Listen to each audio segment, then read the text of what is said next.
Welcome to the Broken Pencil Booking Company YouTube exclusive. You see what I did there? I do. Yeah. Suave had the wise idea that after episode 193 that we should go ahead and give ROH Final Battle its proper due. Suave is a wise idea. Let's fix that for the listening public. Not had that. I am that. And on top of having being a wise idea. Having a wise idea and being a wise ass. All that entails a whole lot of fucking gang shit. Yup. So with no further ado, let's do our due diligence, if you will. Hey. You know who ain't gonna win. You know who ain't gonna win. You know who ain't gonna win. You say that bitch again. I know who ain't gonna win. You know who ain't gonna win. You know who ain't gonna win. We say that bitch again. One, two, three. Get your tail out. 1, 2, 3. Get the fuck on. 1, 2, 3. Get your tail out. 1, 2, 3. Get the fuck on. Yeah, man. First time we doing this exclusively on YouTube. Gang Green. I am Wood. You stay classy, internet. I'm Suave Burgundy. This coming Saturday, December the 10th, 2 p.m. Central Time in Arlington, Texas, at the College Park Center on the campus of the University of Texas at Arlington, home of the Mavericks. Ring of Honor Wrestling presents to you its 2022 edition of Final Battle, in which, so far on the card subject to change, we have 5 matches, 4 of which are championship matches. Absent from the pay-per-view are your Ring of Honor, AAA, and IWGP World Heavyweight Tag Team Champions, FTR. Nonetheless, we still have 4 championship, four matches, championship matches, and a 5th match. You ready to run them down? Run the play. All right. Starting off, first match I have. All right. The team of Swerve in Our Glory, a.k.a. Strictly Business, Swerve Strickland, Keith Lee, versus the president, CEO, and captain of Shane Taylor Promotions. A whole lot of fucking gang shit. Shane Taylor and JD Griffey. Suave, who ain't gonna win?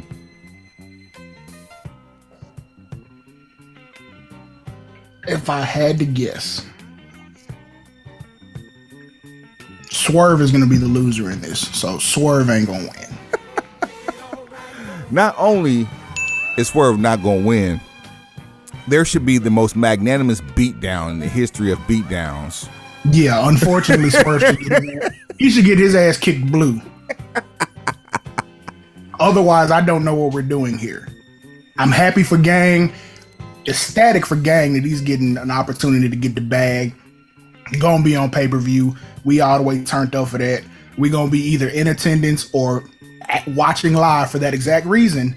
But when I look at this, given the information that we have received, albeit limited, looks like Swerve should be, convalescing. All signs point to the collective of Swerve in Our Glory being no more come midnight on Sunday, December the 11th. Yeah, my lord. Yeah, my lord. I said, yeah, my lord. Yeah, my lord. 20 and 20. Amen. Moving on. Pete, go ahead. Is there a scenario where Keith Lee is the one taking the ass kicking?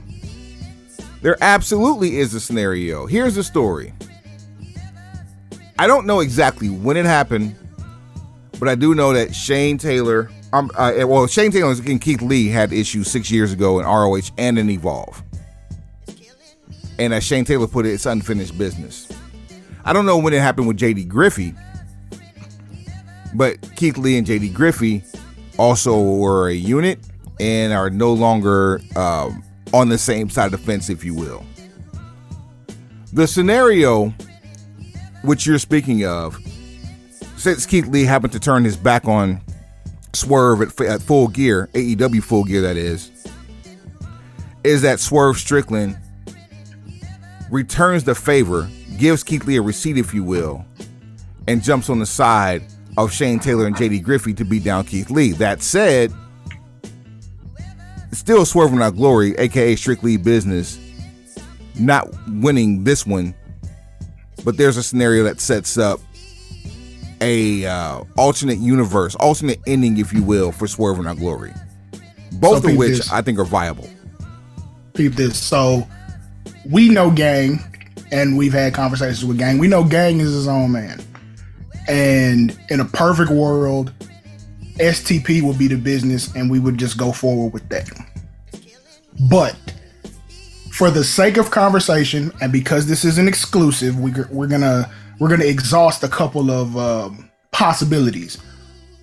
What if you had heel Swerve with Shane Taylor as the air quotes head of security? Essentially the heavy for all the Swerve stupid shit.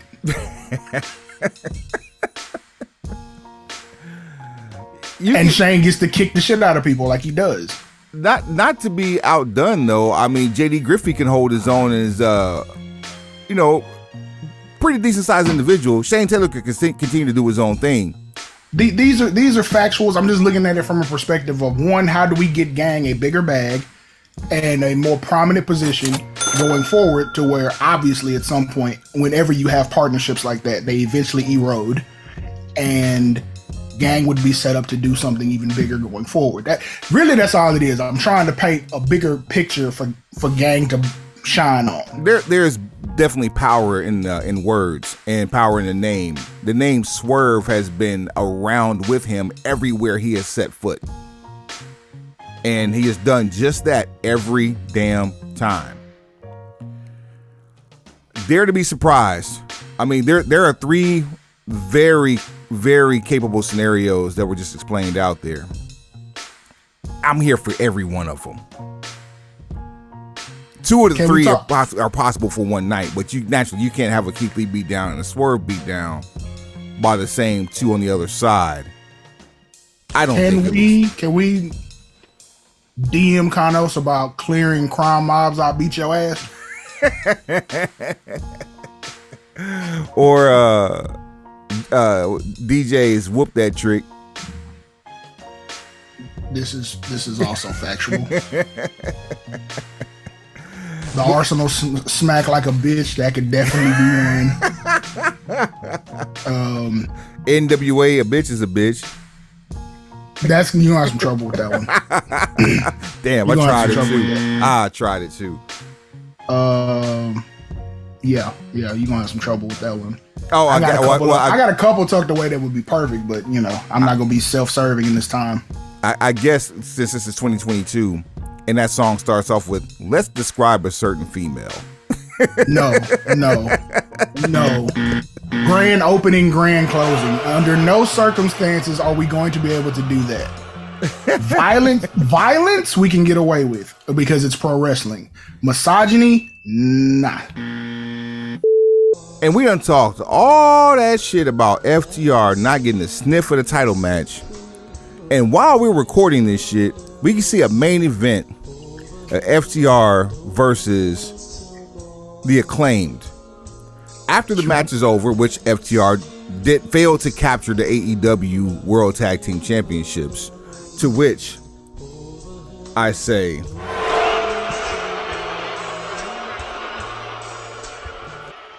it is announced that, and let me back up real quick. It's announced by Austin and Colton Gunn via a Christmas card written in blood, allegedly by the Briscoes, That's cute. that them boys have challenged FTR to a double dog collar match for the ROH World Tag Team Championships at Final Battle. Suave, who ain't gonna win?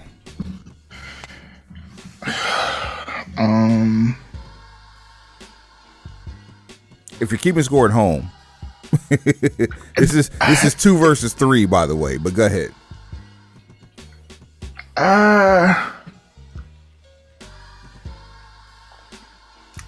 Briscoes can't lose 3 straight.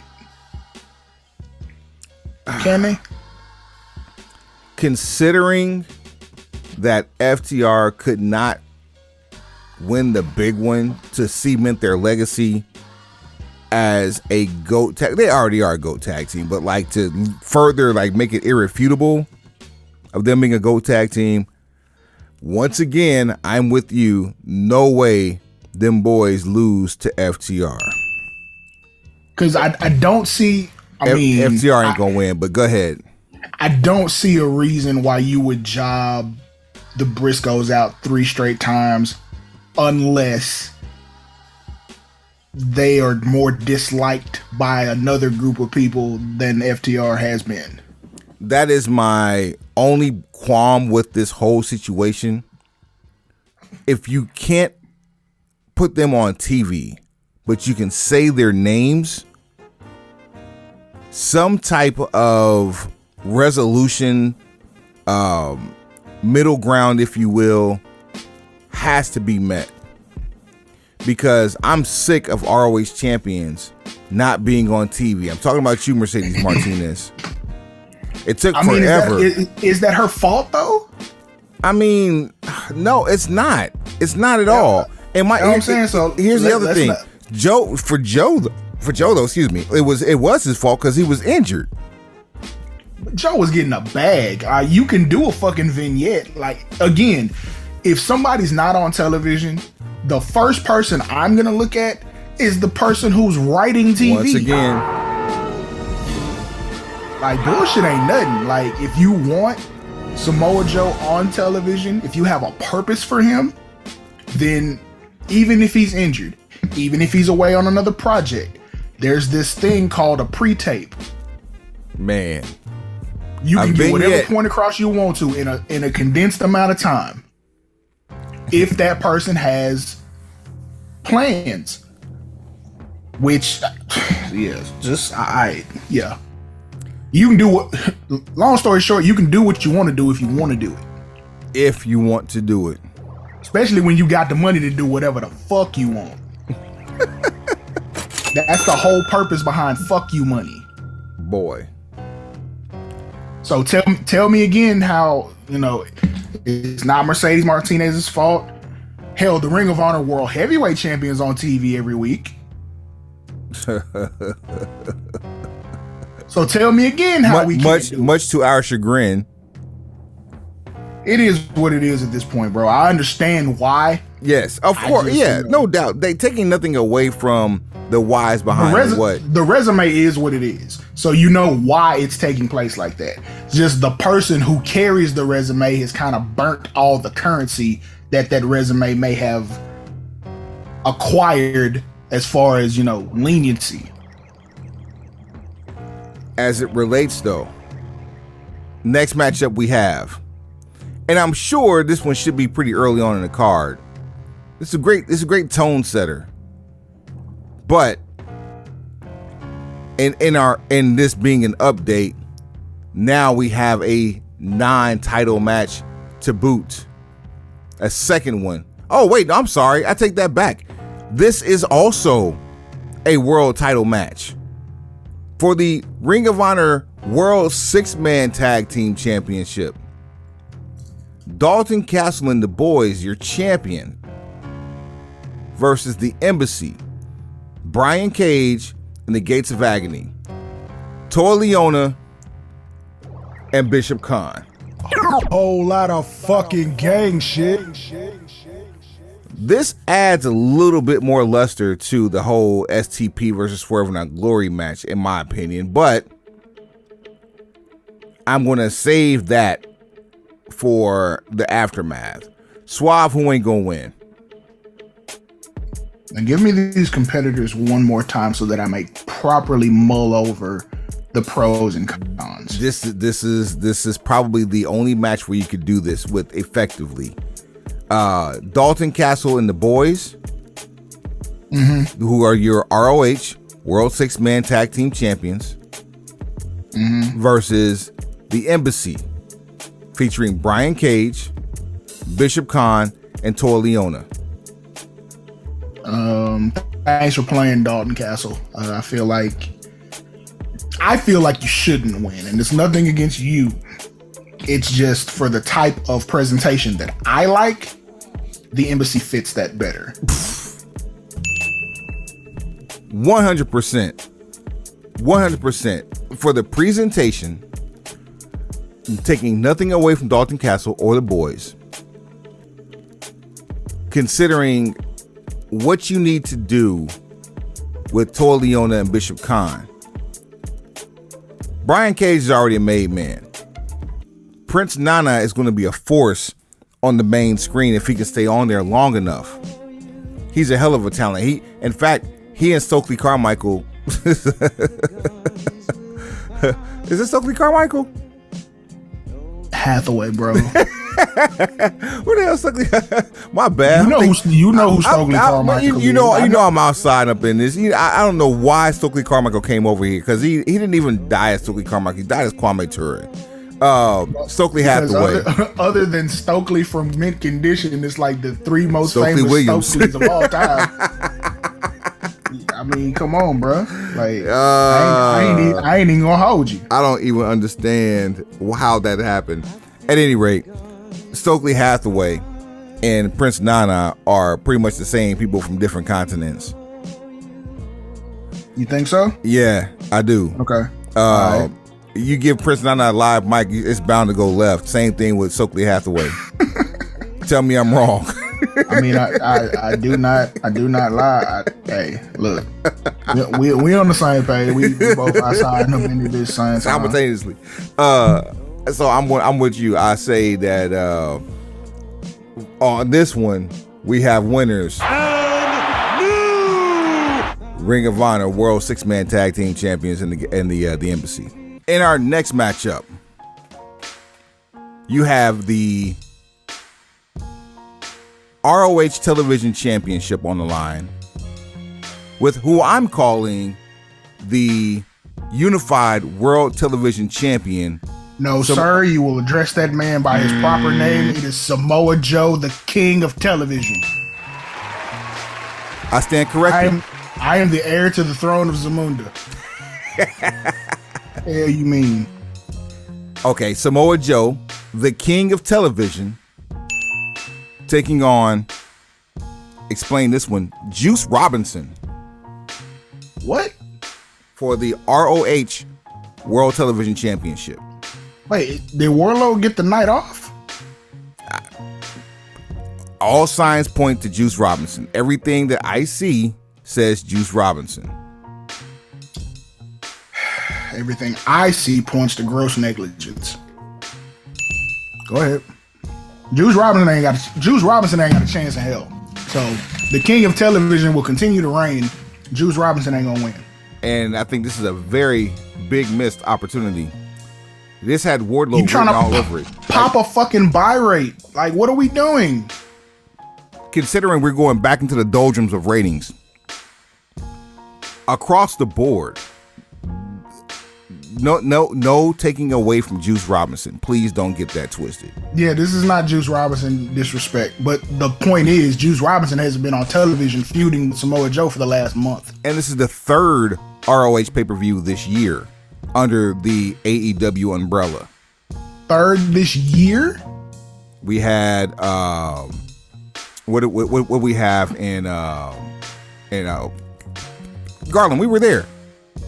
Mm-hmm. No, Supercard of Honor. Yeah. Supercard of Honor. Again. Yep. And then there was one in July. I forgot what it was called, but yeah. And that was FTR. And that was Death Before Dishonor. There you go. Look at me outside and up in this bitch simultaneously. So ginkgo biloba pills working wonders, ain't they? straight ginseng on your head. So that's Look, that has nothing to do with this show. That has to do with another show. It's factuals. So we've already called it. Juice Robinson, thank you for playing, but you ain't gonna win. For the Ring of Honor Women's World Championship, your champion, Mercedes Martinez, taking on at home virtually, because bitch, Texas, Athena. Suave, who ain't gonna win?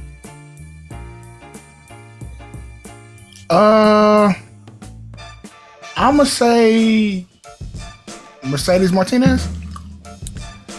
As much as I don't want to say that, I agree with you. Mercedes Martinez will not walk out as ROH Women's World Champion, as Athena will break the curse of people getting huge losses at home and wins one in the name of the late great general Skinner Akbar. Next up, for the ROH Pure Championship, which will be competed under pure rules. Per. P-U-R-R-R-E. Yeah, the Per Championship. Your champion, Daniel Garcia, taking on from, I guess for now we can still call it the Blackpool Combat Club.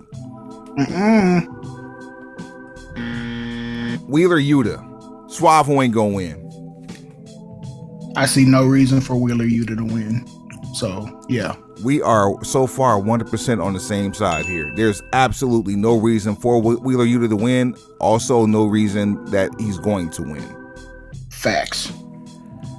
And finally, for the Ring of Honor World Championship, the Och Ho, Chris Jericho, your champion, versus Claudio Castagnoli, with the stipulation that if Castagnoli loses, say that fast 5 times, he will have to join the Jericho Appreciation Society. Suave, who ain't gonna win?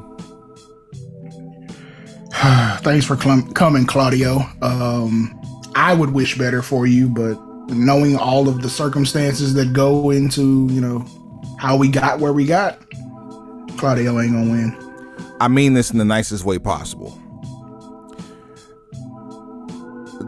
AEW has been doing a damn fine job of turning legends into bitch boys for other organizations within the organization, or factions within the organization, shall I say. Here's another example of that happening, but for ROH under the AEW umbrella. Claudio Castagnoli, unfortunately, sir, you ain't gonna win. And that's how we play. You know who ain't gonna win. You can argue with your mama, but if you got something to say, you can hit us up. Show at brokenpencilbc.com, brokenpencilbc@gmail.com. All things social at brokenpencilbc on what? Everything. What else we got, Suave? So, there was some news that broke on episode 193 while we were recording, which was the PWI Top Tag Team of 2022, with number 1 being awarded to the Usos. Whole lot of gang shit. Of course, the internet is in a tizzy. Gang shit.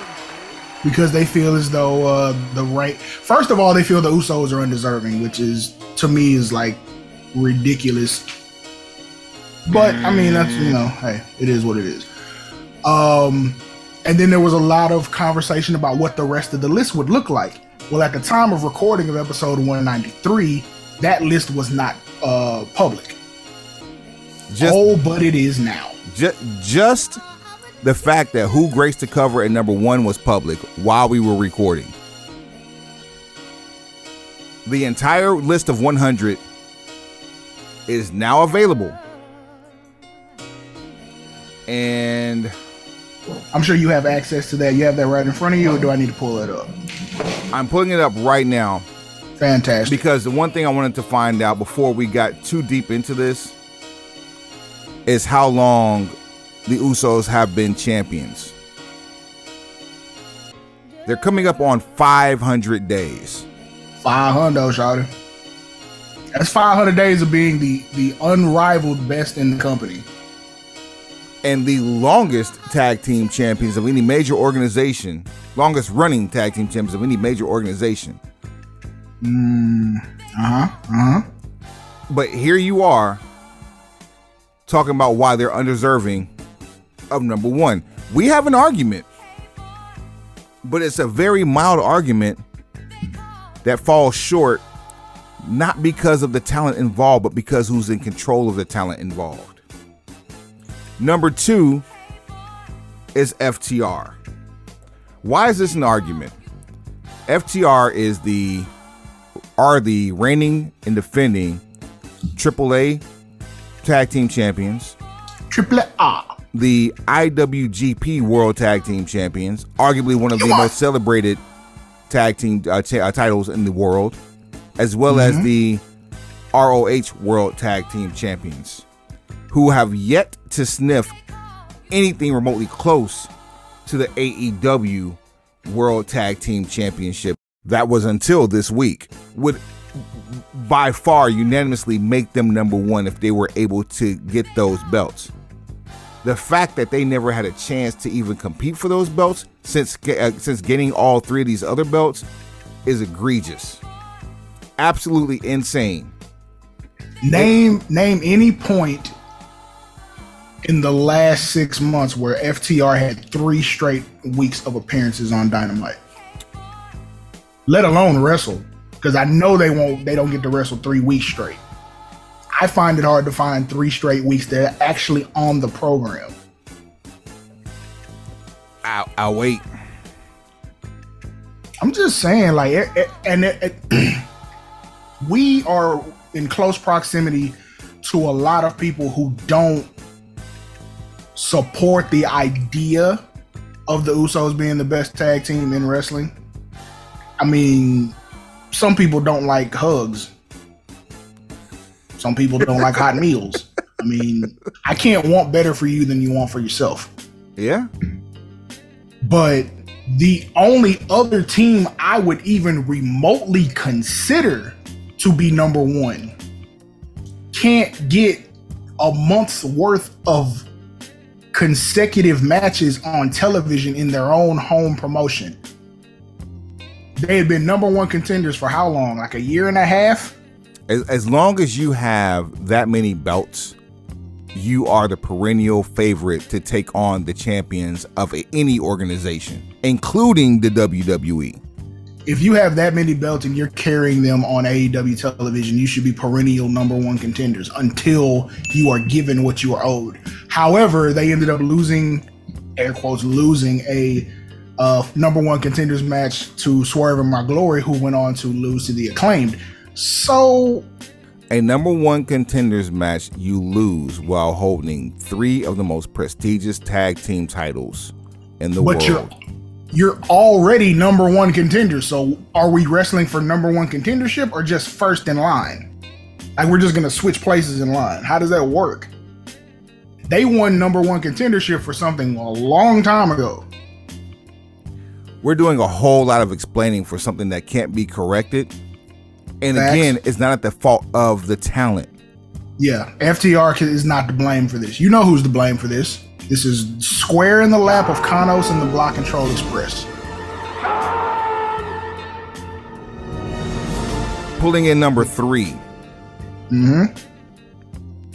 Them boys, Mark and Jay, the Briscoes. No argument. The Briscoes started the year off as ROH World Tag Team Champions. Due to circumstances beyond everyone's control, they were put into Supercard of Honor with one of the greatest tag team matches, arguably on pay-per-view ever, and we were in attendance for it. It paid like it weighed. It was amazing. The energy was insane. The match itself, the competition was insane. It should have been a main event, and I think it was probably due to other engagements at this cavalcade of events during WrestleMania weekend that it was not the main event, because the Briscoes were busy that weekend. Very. That said, they lost the match to the Briscoes, to FTR. Had a rematch in which they lost at Death Before Dishonor. Another great match. Not close to the first one, but pretty damn good still. They also won the GCW World Tag Team Championships. They did lose them, and are currently the HOG House of Glory World Tag Team Champions. Shouts out to Master P. We're gonna always shout out P. we still need that sit down meeting, famo. MVP, Master P, P Diddy. I don't know. Those three are sitting where they need to be. Number 4, Lucha Bros. I'm going to put a pin in this one simply because even though they are my favorite tag team in the world right now, not the best, my favorite. Emphasis on favorite, not best. Some of you should take a note to this. Because you can separate church and state, that's all. They've spent more time making themselves shine as a trio with Death Triangle. Shouts out to Pac. But as a tag team this year, they haven't really done much. Great matches, but no titles. But tons of exposure, because they're on TV damn near every week.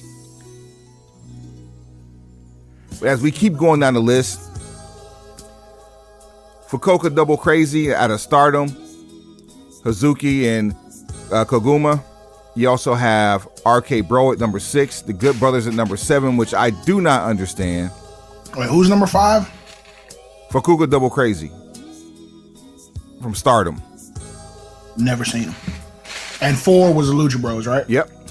Okay, keep going. RK Bros number 6, which they had a pretty decent first half of the year, so I can kind of see that. They had a great run, and for the time frame that this was these votes were tabulated, definitely stellar run. Good Brothers at number 7, Young Bucks at number 8. I don't know about that one. And then what's crazy is at number 9, you have the Hex, which is a women's tag team consisting of Allison Kay and Marty Bell. Marty Bell's dope as shit. Allison Kay and her as a tag team, not too shabby. Not mad. I'm not mad at this. Number 9, it took a lot of effort to make an NWA tag team at number 9, let alone an NWA women's tag team. I mean, that's just, it's super inclusive and modern to include a women's tag team in the top 10. I just, I gotta see them. 2, it makes it sets the stage for a lot of ambiguity. Well, let me go through, because we're not going to go through all 100, because I'm going to run. Hell no. I'm going to. I thought we were just gonna hit the top 10 and be done. Number 8 got me fucked up already. Like, you should have to have a certain amount of matches to qualify. But then again, this ain't our list. Let's go back here for a second though. Let me get you with number 10 real quick. Number 10 is Violence is Forever. Kevin Koo, Dominic Guarini, both formerly of MLW. I'm not familiar with the team, but I'm going to leave them there for a second. I'm going to read you 20 to 11 in reverse order. So from 20 on up. You ready? Aight. The Acclaim, Sasha Banks and Naomi, Swerve in Our Glory, La Rebellion, which is Bestia 666 and Mason Wolf 450. Black Desire, which is also from Stardom. Los Nuevos Ingobernables from CMLL. You say Los Huevos? Los Nuevos. Oh, nuevos. So you got to be clear on that. The new ungovernables is what it translates to. Toxic Attraction, Street Profits, United Empire, Aussie Open. Now, how do you rank Toxic Attraction above the Acclaimed? I'm listening. Keep going. If we're gonna keep it G, all right. Read the first. No, not the first. So 1, 2, and 3 is good. 4 was Lucha Bros. Give me 5 through 9 again. Fukuoka Double Crazy, RK Bro, the Good Brothers, the Young Bucks, the Hex. I'll put the Acclaim just below RK Bro. And so soon I forget. Even though the Young Bucks, the Good Brothers are back in WWE. What we fail to forget, or fail to remember, should I say, is the fact that they were the Impact World Tag Team Champions for a good stretch of this. North of that, that's all I got with them. That seemed mighty generous. I mean, matter of fact, let me go. Because here we just go 25. Let me go 25 through 20 then, or 21. Damage Control, Sunshine Machine, which is a European tag team. Magical Sugar Rabbits, which is from Tokyo Joshi Pro. Catch 22, which is TJP and Francisco Akira. And The Kingdom, Matt Taven and Mike Bennett. Well, dude, there you have it. Without even wrestling for only maybe 2 or 3 months, maybe I'll put a little bit more of that. We'll say approximately half of the time that the votes were being tabulated for this. I dare put Sasha Banks and Naomi above the Young Bucks. Oh shit. I will be the voice of reason here. Collectively, WWE's women's tag team division had not been stellar enough for me to put Sasha Banks and Naomi above the Young Bucks. Fair. Okay. All right. Maybe I jumped the gun there. All right. But I know damn well I would not rank the Young Bucks above the Acclaimed, and certainly not double-digit spaces. Yeah, we're talking. We're talking 11 space gap. Ain't no way in hell. It ain't. The Acclaims had more matches since they've been champions than the Young Bucks have had this year. I will still say this to my dying days. It's cool what they do in the ring, but they don't follow tag team rules. There are still rules in tag team matches, except for when they're in the damn ring. I do know you are a stickler for rules. My hang up has always been, you can't anoint them the best tag team of anything when you're not the best tag team in your company. One more time. You can't be the best tag team in the world when you're not the best tag team in your company. Then, as to add insult to injury, you're not the best at what you do well. Oof. The number 4 team is.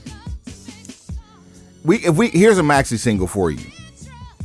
3 teams better than the Young Bucks. See, this is going to turn into a complete Block and Troll Express slander episode. No, it's not. This is factual. 3 teams in AEW better than the Young Bucks. FTR. I can go. I was going to say, I can go first. FTR. FTR is evidenced by the fact that they can't even sniff the tag team titles. Even when they had them, they couldn't. Lucha Bros. Lucha Bros all day, every day. Any combination of the 3 as 2, you can make that happen. I'll even give you a team that's not on this list. If I really want to get outside, I can say Bryan Danielson and Jon Moxley, or I can say Claudio Castagnoli and Wheeler Yuta. Those are like reoccurring characters on a sitcom. They don't. Nah, I wouldn't do that. But However, I'm not going to do that. But we can still give you one more. The Acclaimed. I got one too. Well, I got a fifth team. Bring it. The tag team of non-disclosure and agreement. NDA for you yahoos. NDA on you bitches. 5 stars every time they come through the curtain. Show at brokenpencilbc.com, brokenpencilbc@gmail.com, at brokenpencilbc on what? Everything. Suave, take him to the house. Pencil pushes. Heads up. Pencils down.